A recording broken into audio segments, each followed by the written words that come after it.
Hi, I'm with my name. Yes, yes. Yes, I'm Anna from POPP. So, and I'm an art historian. I studied at the University of Bonn. Um, a lot of years, history of art. So in my bachelor degrees and master degrees, and then I started my PhD thesis about the education and reception of museum shops, museum stores. So that's my topic.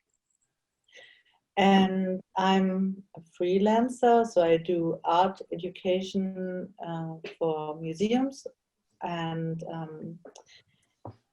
I do project management for a dance company. So it's another field of art, and I'm not from the dance sector, but it's very interesting to see how art works on another field. So because I think art is very big and have a lot of fields.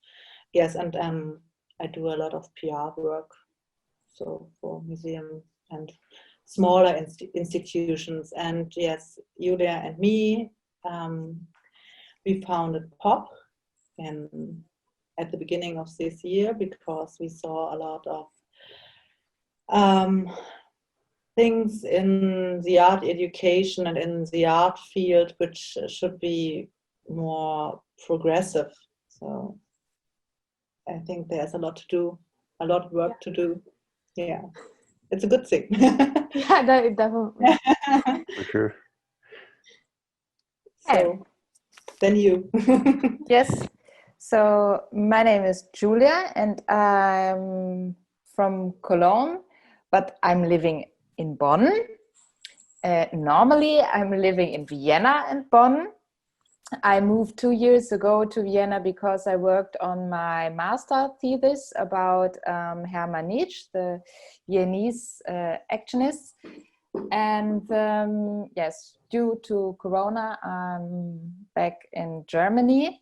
I worked also at the art education at the Albertina Museum, but they have no art education at the moment or on a very low level. So I hope that I can start to work there next year.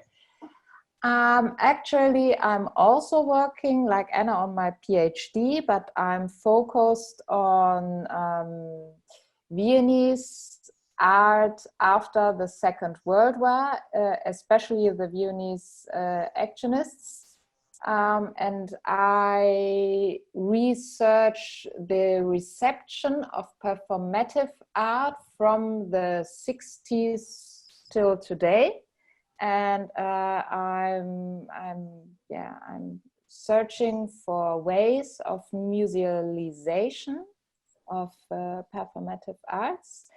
And in 3 weeks, I start a new job in the Museum of Kleve. I work on the archive of the artist Richard Long.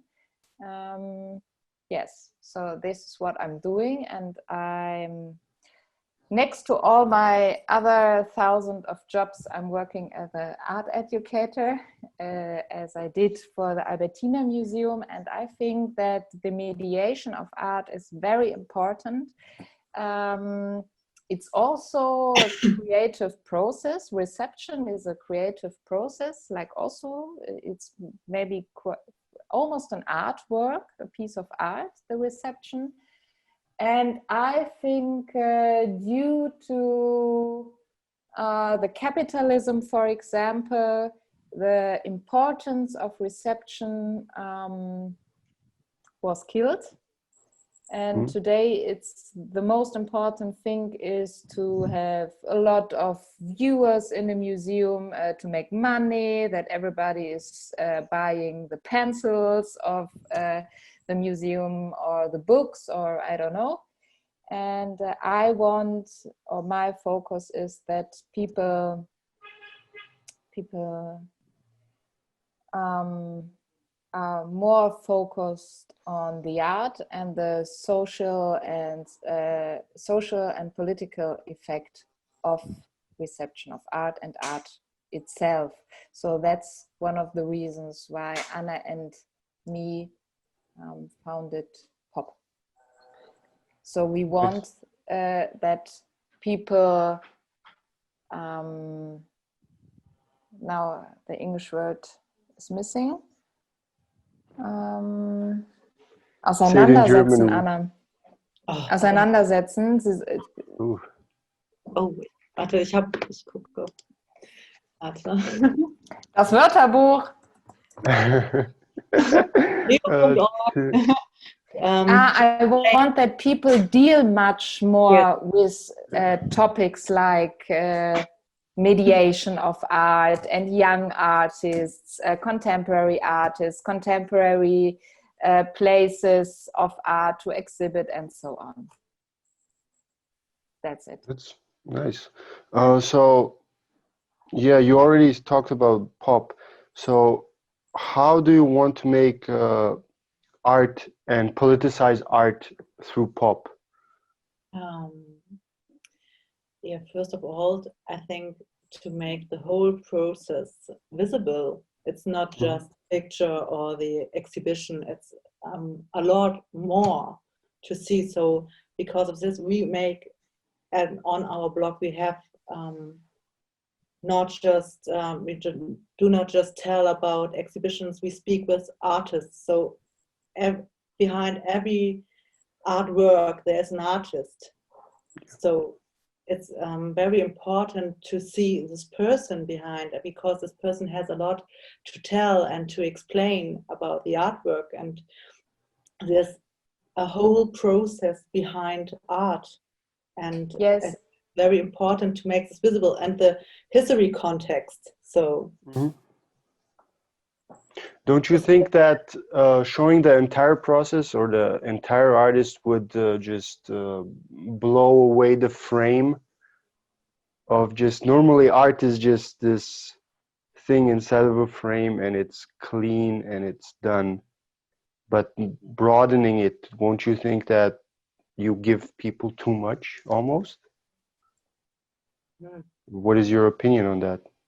No, I think I know what you mean, but it's the same like in our studies.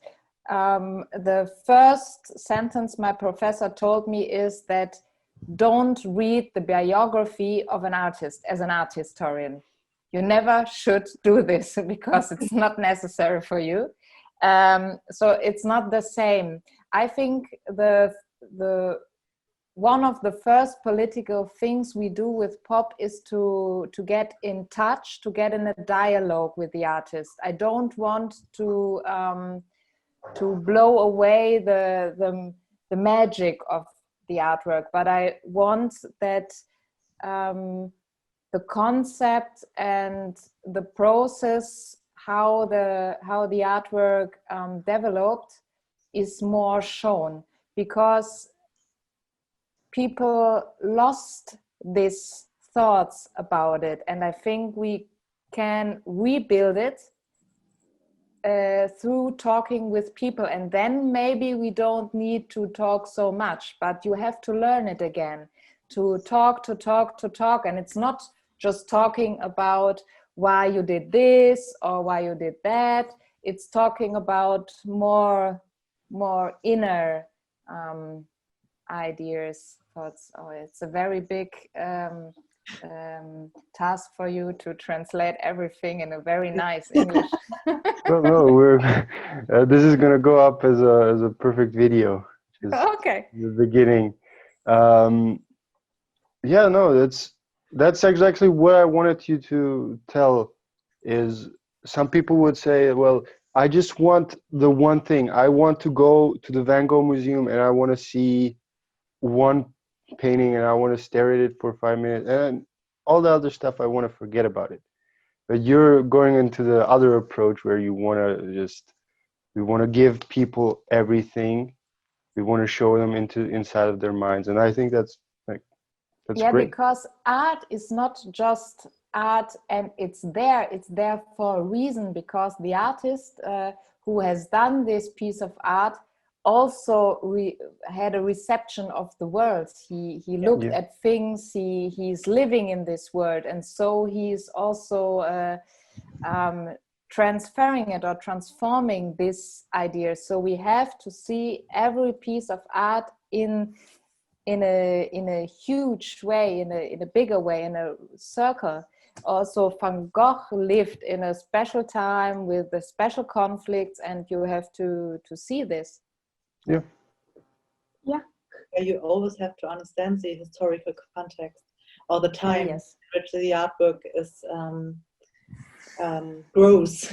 So, and maybe in 50 years, some people will say, "Oh, do you see this artwork? It happens when Donald Trump was president," and so. And this is also a very interesting question, Anna, and me asking themselves all the time, what is political art? We think that every piece of art is political because we live in political structures. And there is a difference between political art and propaganda, because in all the times, especially in the past, if you look at the Russian art, they used art especially to manipulate the people. And this is also a political way to use art, but it's a difference. It's a difference, and this difference is really hard to check, to see. You have to be very upset all the time that you check the difference, because otherwise you are in that game.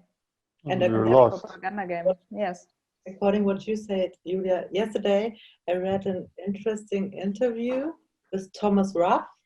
He's a photographer, and his last works are about working with Chinese propaganda photography, and he reworked it. So he uses propaganda photography and transform it to political art. So that's interesting. This is his newest work. I don't know if it is his newest work. Maybe wait. Do we have the time? I will show you. Okay, my colleague is gone. Yeah. All right. Now, yeah. Go ahead. Yeah. Last 10 minutes, it just like starts a countdown. So I think we will be fine. So maybe it's from. Oh, it's 2019. So, and he just put in this pixels. You can't see it, I think. So, and yeah, we can put it up on the video then. Yeah, we can do that. Just After Effects it. It's in Düsseldorf. He has an exhibition, Kunstsammlung K20. Yes. Oh, I have to see it. Okay. Yeah. When you go there, please tell me. I will go with you. Yes. Okay. So I'm sorry. No. So I just want to add this. should we go to the last question? Oh, can I add something? of course. Please. Of course. Please. Okay, because I want to add that we just not talk with the artists or get in a dialogue. We also want in future to do bigger projects like exchanges and to bring artists in touch and in touch together, and we want to develop new systems of art mediation. So this is our way to bring it to make it more open. Yeah. Everything. Yeah.